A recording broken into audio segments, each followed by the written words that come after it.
To our major international story today, the world is remembering the last leader of the Soviet Union, Mikhail Gorbachev, died at the age of 91. He will be remembered for helping try to end the Cold War and introduce reforms that ultimately led to the breakup of his country, the Soviet state.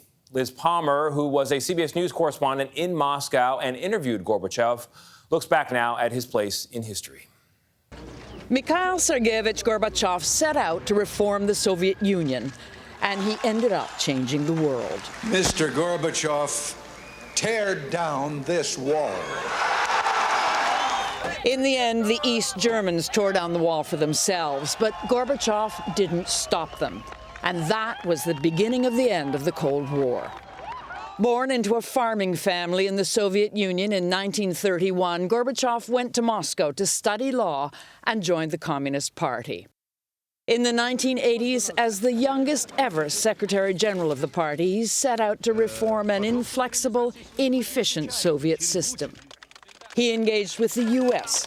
and in 1987 signed a momentous nuclear reduction treaty. Mr. General Secretary, though my pronunciation may give you difficulty, the maxim is dovyai no provayai, trust but verify.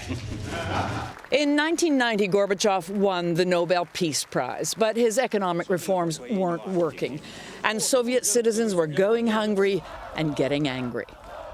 In 1991, hardliners organized a coup against him. Gorbachev did survive, but the Soviet Union didn't, and he had to watch its collapse from the sidelines.